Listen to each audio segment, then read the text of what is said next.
அல்லாஹ்வுடைய நல்லடியார்கள், இப்ப அந்த பகமை தொடங்கிட்டு, எந்த பகமை? எங்கள்கிட்ட இருந்து இறைவன் பறித்தான், எங்க கிபிலாவை பறித்தான், எங்கள்கிட்ட இருந்து வேதத்தை எக்ஸ்பேர்ட் ஆக்கி அவர்களுக்கு ஒரு புதிய வேதத்தை கொடுத்தான். எங்கள்கிட்ட வந்த நபிமார்களை நிப்பாட்டி விட்டு ஜஸீர் அரபிகள்கிட்ட, அவர்கள்ட்ட, மக்காவாசிகள்கிட்ட, அந்த மகன்கிட்ட இருந்து ஒரு நபியை தேர்ந்தெடுத்தான் என்பது அவர்களுக்குள்ள மிக பெரும் கோபம். அந்த வஞ்சகத்தை 1000 வருஷங்களாக அவர்கள் தீர்க்கிறார்கள். அவர்களுக்கு இப்பொழுது சான்ஸ் நினைக்கிறார்கள். லா இலாஹ இல்லல்லாஹ், மூசா ரசூலுல்லாஹ் சொன்ன கூட்டம் அப்பா நாங்க. லா இலாஹ இல்லல்லாஹ், இப்ராஹிம் ரசூலுல்லாஹ்ட்ட போனா 2 பேரும் ஒன்றுதான், 2 பேரும் ஒன்று, இப்ராஹிம் ரசூலுல்லாஹ் தான். இப்ப அவர்களுக்கு நானா தம்பி பிரச்சனை. இசாக் நபி தப்பு பண்ணல, சிறந்த நபிமார்கள் வந்த ஒரு கூட்டம், மிக சிறப்பான அடியார்கள் கால் மிதித்த அந்த பூமி மிகவும் புனிதமான ஒரு மண்ணு. இப்பொழுது பிரச்சனை எங்களுக்கு அந்த மண்ணோட இல்லை. நாங்கள் சொல்லுகிறோம் அது எங்களுக்கு புனிதம் என்கிறோம். நாங்கள் சொல்கிறோம், கிறிஸ்தவர்கள் சொல்கிறார்கள் அது அவர்களுக்கு புனிதமாம், யூதர்கள் சொல்கிறார்கள் அது அவர்களுக்கு புனிதமாம். மறுமையினுடைய கடைசி காட்சி அங்க நடக்க போகிறது. பலஸ்தீனம் பத்தி எரிகிறது. நீங்களும் யகூதிகளும் சண்டை பிடிக்கும் வரைக்கும் மறுமை நாள் வராதென்றார்கள் ரசூலுல்லாஹ். அது பயங்கரமான சண்டை என்றார்கள். அந்த நேரத்தில் மரங்கள் பேசும். அதாவது யா முஸ்லிம் தால், முஸ்லிம் இங்க வாங்க, யகூதி எனக்கு பின்னாடி இருக்கிறான், அவனை கொல்லுங்கண்டு மரங்களும் கற்களும் பேசும். இல்ல கர்க்கத்தை தவிர கர்க்கத்தின் ஒரு செடி இருக்குது, அது மட்டும் அப்படி இல்லை என்று சொல்லுகிற அளவுக்கு பயங்கரமான யுத்தம். பாபுலூத் மெப்பை எடுத்து பாருங்க, தஜ்ஜால் சாகிற இடம் அதுவும் பலஸ்தீன மண்ணில். பாபுலூத் என்ற இடத்துல ஈசா அலைஹிஸ்ஸலாம் அந்த பகுதிகளுக்கு வருவார். கடைசியாக அவர் பார்க்கிற நேரம் உப்பு கரைவது போன்று தஜ்ஜால் கரைந்து போவான் என்றாங்க ரசூலுல்லாஹ். அந்த பிரச்சனையும் தஜ்ஜாலுடைய அழிவும் பலஸ்தீன மண்ணில் இருக்கிறது. இந்த பிரச்சனை ரசூலுல்லாஹி ஸல்லல்லாஹு அலைஹி வஸல்லம் அவர்கள் சொன்னார்கள். என்ன சொன்னார்கள் தெரியுமா? பெருமானார் ஸல்லல்லாஹு அலைஹி வஸல்லம் ஒரு நாள் விரலை நீட்டினார்கள். சஹாபாக்கள் சொன்னார்கள், நீட்டிய விரலை பெருமானார் எப்ப மடிப்பார், எப்ப மடக்குவார் என்று சொல்கிற அளவுக்கு இப்படியே நீட்டி ஷாம் என்று ரசூலுல்லாஹ் சொன்னார்கள். நாம் எல்லாம் ரசூலுல்லாஹ்வை பார்த்து கொண்டிருந்தோம். நீண்ட நேரம் விரலை ஷாமை நோக்கி ரசூலுல்லாஹ் காட்டினார்கள், ஷாம் என்றார்கள். அது பயங்கரமான ஒரு செய்தி. அல்லாஹ்வுடைய தூதர் சொன்னார்கள், இந்த ஷாமில் யுத்தம் ஏற்பட்டால், இந்த ஷாமில் யுத்தம் ஏற்பட்டால், நீண்ட நேரம் விரலை நீட்டி காட்டி இந்த ஷாமில் யுத்தம் ஏற்பட்டால் அது ஜஸீரத்துல் அரபு பத்தி எறியக்கூடிய ஒரு இடம். இதிலே யுத்தம் வந்தால் மறுமை வரைக்கும் அந்த யுத்தம் ஓயாது என்றார்கள். மறுமை வரைக்கும் அந்த யுத்தம் ஓயாது. நன்றாக புரிந்து கொள்ளுங்கள், நான் சொல்லுவதை தவறாக புரியாதீர்கள். நான் இப்பொழுது பலஸ்தீனத்தில் நடக்கிற இந்த யுத்தத்தை ரசூலுல்லாஹ் அந்த யுத்தத்துக்கு சொன்ன பேர் மல் அமா. அப்படி சொன்னதாக தப்பாக நினைக்காதீங்க. இது மல் அமாவாக இருக்கலாம், இருக்காமலும் இருக்கலாம். ஆனால் ரசூலுல்லாஹ் யமன் பத்தி எரியும் என்றார்கள். ஜஸீரத்துல் அரபிலே குறிவைத்து சொன்னார்கள். சிரியா, ஈராக், பலஸ்தீன், இந்த ஒவ்வொரு ஹதீஸையும் சொல்வதற்குரிய நேரம் இல்லை. இவையெல்லாம் முஸ்லிம்ல நீங்கள் சஹீஹான செய்திகள் நீங்கள் பார்க்கலாம். ஈராக்குக்கு பொருளாதார தடை வரும் என்றாங்க ரசூலுல்லாஹ். ஈராக் சஹாபாக்கள் கேட்டாங்க, அன்றைக்கு பெரும் கோடீஸ்வரர்கள் வாழ்ந்த இடம் ஈராக்கா? டெசர்ட் லயன், பாலைவனத்து சிங்கம் சதாம் ஹுசைன் நிற்கிற நேரம். ஈராக் எப்படி பாலைவனத்தில் யாருக்கும் அடங்க மாட்டேன் நின்ற சதாம் ஹுசைன், அமெரிக்கா அவர்கள் ஒரு திட்டம் போட்டு சதாம் ஹுசைன் ஒரு இடத்துக்கு கொண்டு வந்தார்கள். அல்லாஹ்வுடைய நல்லடியார்களே, இந்த மாதிரி ஈராக் கீழே உழுவுது. சிரியாவுக்கு பொருளாதார தடை வரும் என்றாங்க ரசூலுல்லாஹ். அது வரும் என்றார்கள். சிரியா இன்றைக்கு உளுந்து காணப்படுகிறது. துருக்கி அது 10 மண்டாங்க. ஃபைனல் வார் இருக்கிற இடம் இஸ்தான்புல், கான்ஸ்டான்டினோப்பிள் என்ற ஹதீஸ்ல வருது. பழங்காலத்து பேர் கான்ஸ்டான்டினோப்பிள், அதாவது துருக்கியுடைய கேபிட்டல், தலைநகரம் இஸ்தான்புல் பத்தி எரியும் என்றார்கள். சிரியாவுடைய பார்டர்ல அலப்போ, அத சிரியாவுடைய பார்டர்ல ஒரு ஊர் இருக்கிறது. அந்த ஊருக்கு, அதாவது ரோமர்கள் வரும் வரைக்கும் மறுமை நாள் வராது என்றார்கள். அது சின்ன ஊரு. அந்த ஊருக்கு அமாக் அல்லது தாபிக் என்றார்கள். ரசூல் ஸல்லல்லாஹு அலைஹி வஸல்லம் சொன்னார்கள், சின்ன ஊரு, அஹ்லுஸ் சுன்னா வல் ஜமாத்தினர் வாழ்ற ஊரு. அந்த ஊரு கைப்பற்றப்பட்டால் மறுமைக்குரிய அடையாளம் என்று வேற எந்த ஊரையும் சொல்லாம சிரியாவுடைய பார்டர்ல உள்ள சின்ன ஊர், இன்னைக்கு கூகுள் பண்ணி பாருங்க, முஸ்லிம்கள் நிறைந்து வாழக்கூடிய, அஹ்லுஸ் சுன்னா வல் ஜமாத்தினர் வாழக்கூடிய ஒரு பகுதி. ரசூலுல்லாஹ் சொன்னார்கள், இந்த இடத்துக்கு ரோமர்கள் வந்தால் மறுமை நாள் வந்து விடும் என்றார்கள். இப்படி சில பகுதிகள் பத்தி எரிகிற பகுதிகள், யுத்தம் நடக்கிற பகுதிகள். மஹ்தி அலைஹிஸ்ஸலாம் வருவார்கள். அதாவது ஷாம்ல, அதாவது சிரியாவுல டெமஸ்கஸ்ல வெள்ளை மினாரா பைத்துல் அபியல்ல மஹதி அலைஹிஸ்ஸலாம் தொழுவிப்பார். அவர் சிரியா ஷாமுடைய படை. அந்த நேரத்தில் ஈசா அலைஹிஸ்ஸலாம் வானத்திலிருந்து இறங்குவார். அவர் வண்ண வண்ண ஆடை அணிந்திருப்பார், வண்ண வித, அதாவது கலர்ஃபுல்லான ட்ரெஸ் உடுத்திருப்பார். அவருடைய தலையிலிருந்து இந்த பக்கம் அவர் முடி வளர்த்திருப்பார்.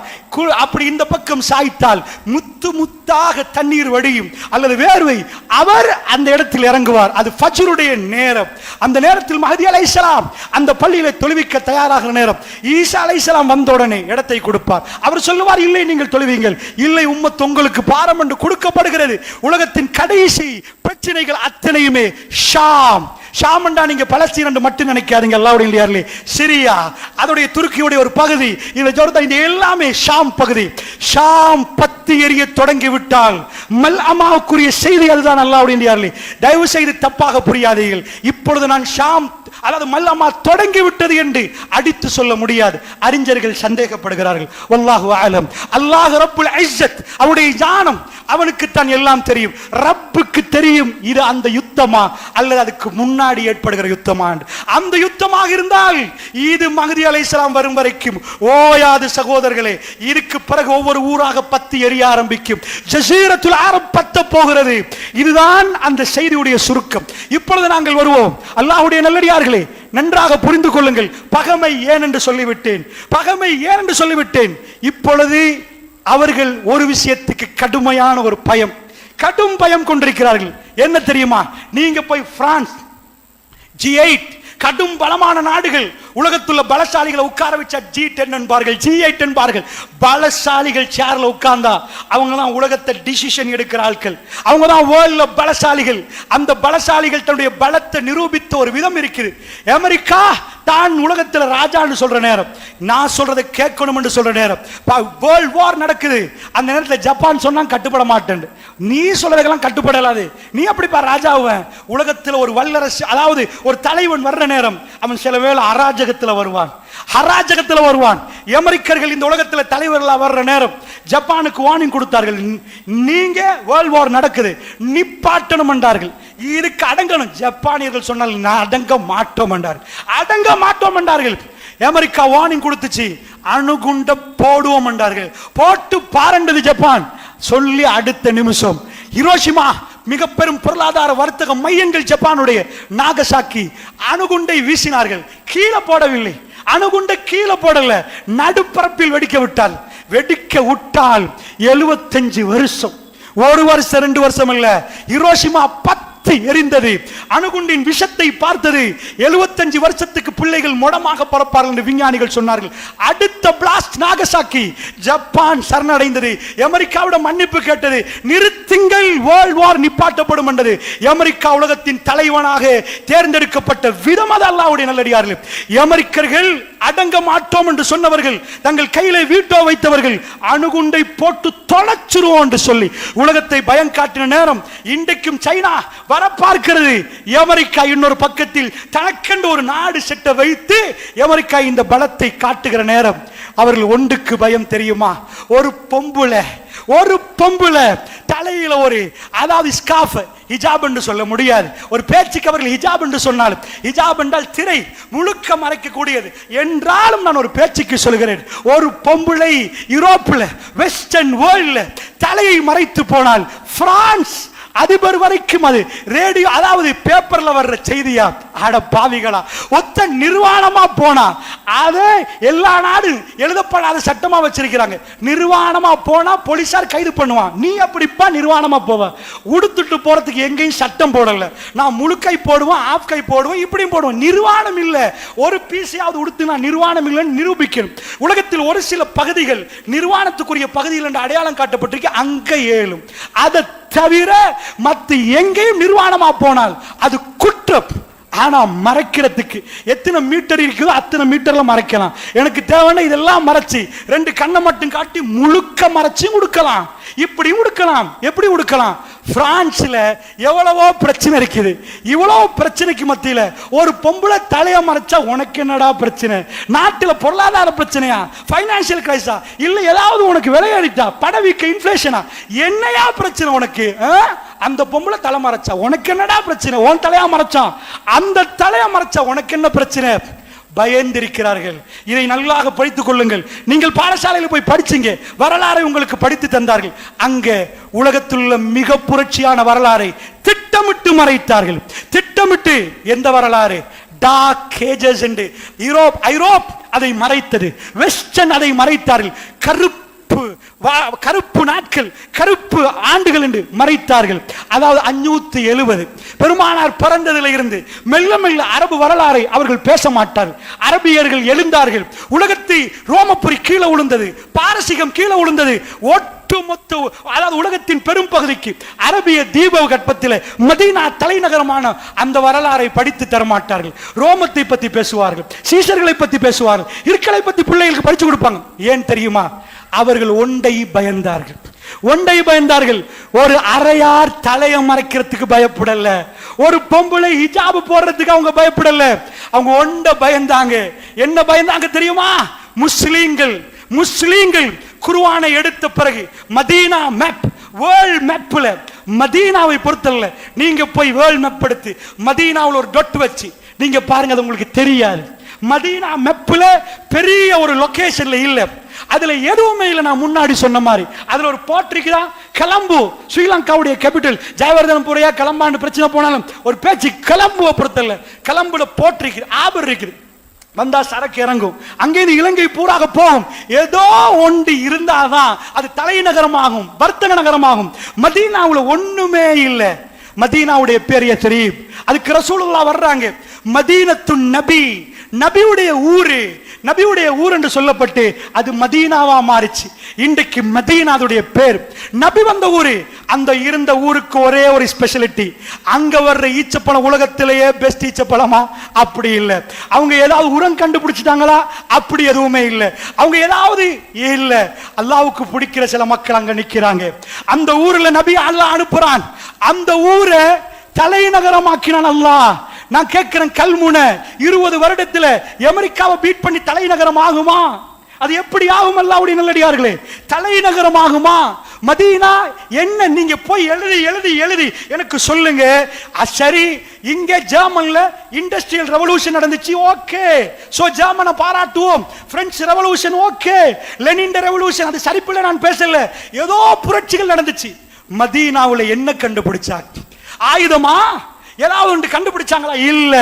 அது எப்படி தலைநகரமாக்கப்பட்டுச்சு? அது வர்த்தக மையமா? மக்கா கேபிட்டல், அது வர்த்தக மையம் இல்ல. அங்க குர்ஆன் அருளப்பட்டது.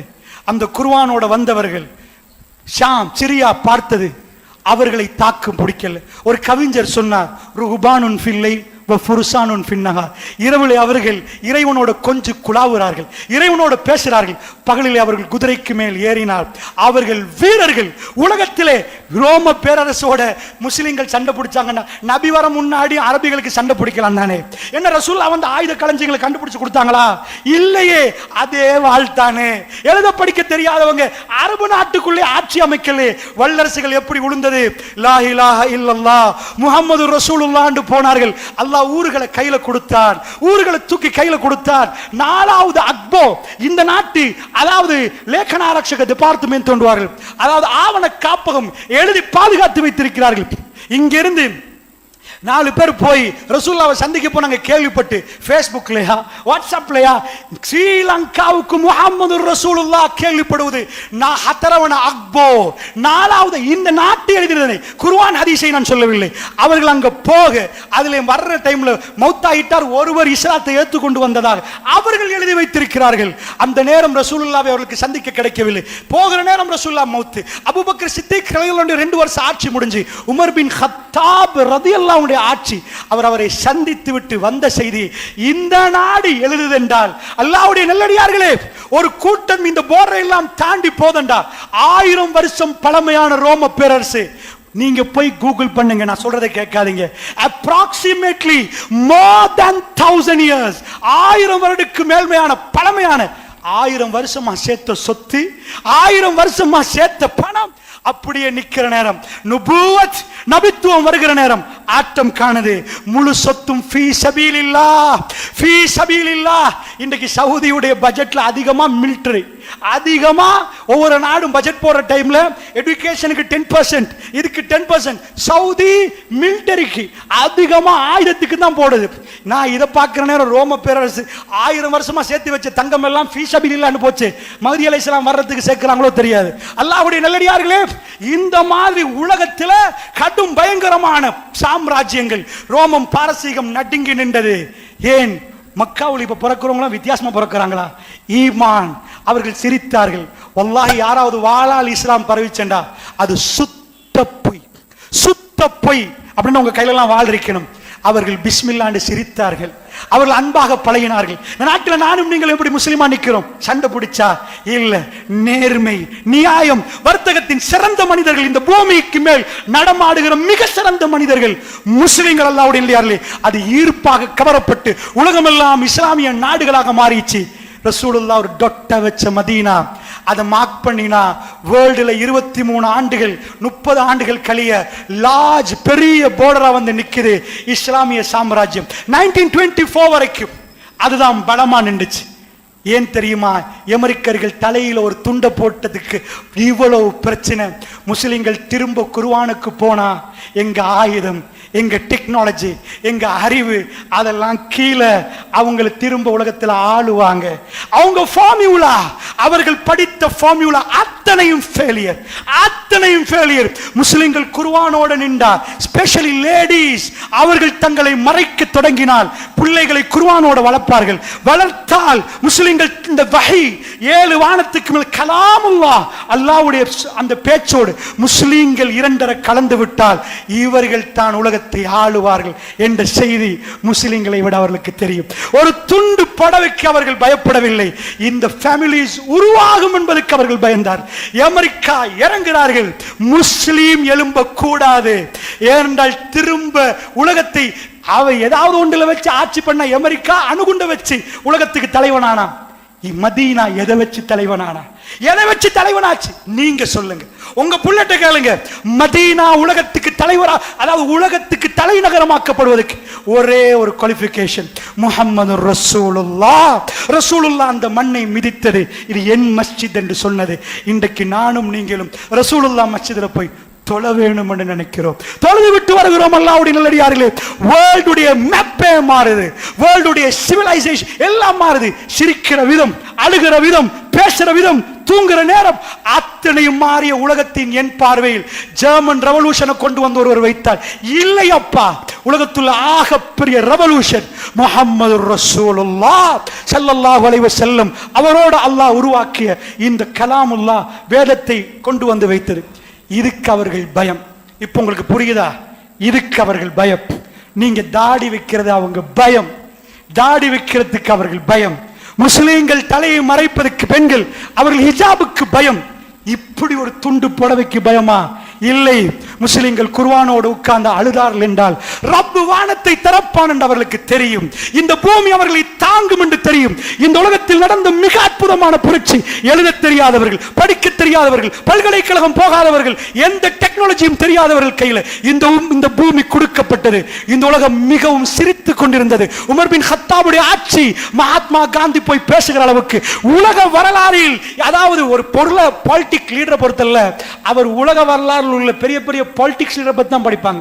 அதான் இது ஒருத்தர் பொலிட்டிக்கலி லீடர் ஆகணும்டா எல்லா சரதையும் படிப்பாரு. மகாத்மா காந்தியை லண்டனுக்கு அனுப்பினாங்க. காந்தி ஃபேமிலி சல்லிக்கார ஃபேமிலி. மகாத்மா காந்தி லண்டன்ல இருந்து டை கோட்டோட வருவாரண்டா, இஹ்ராம் மாதிரி ஒரு புடவை துண்டை உடுத்துட்டு செருப்பு தூக்கி வீசினாரு. இந்தியாவை காக்கணும் என்றால் நான் முன்மாதிரி என்றால் அவர் கல்வியில் ஒரு இடம் பிடித்திருந்தது. இந்தியா மாறணும் என்றால் அவர் வரலாறுகளில் மறைக்கப்பட்ட ஒரு உண்மையை சொன்னார். உமர் வர வேண்டும் என்றார், உமருடைய ஆட்சி வேணும் என்றார். லியோ டால்ஸ்டாய் தான் அவருடைய டீச்சர். காந்தி லண்டன்ல பெரிய பெரிய ஆசானிடம் படித்து விட்டு ஒரு உண்மையை கக்கினார். இந்த உலகம் சிரித்த நாட்கள் என்றால் அது சஹாபாக்கள், கலீஃபாக்கள், இந்த பூமியை ஆண்ட நாட்கள். அல்லாஹ்வுடைய நல்லடியார்களே, அல்லாஹ்வுடைய நல்லடியார்களே, இந்த கலாமுடைய பவர் அமெரிக்காவுக்கு தெரியும், வெஸ்டர்ன் வேர்ல்டுக்கு தெரியும். முஸ்லிம்கள் அதை நோக்கி போவதை அவர்கள் பயப்படுகிறார்கள். இப்பொழுது கிறிஸ்தவர்கள் எங்களை எதிர்க்கிறார்கள், இந்த பக்கம் யூதர்கள் இன ரீதியாக நம்மளை எதிர்க்கிறார்கள். இந்த அவ்வளவு பார்வையை வைத்துக் கொண்டு நாம் பலஸ்தீனத்துக்குள் போவோம்.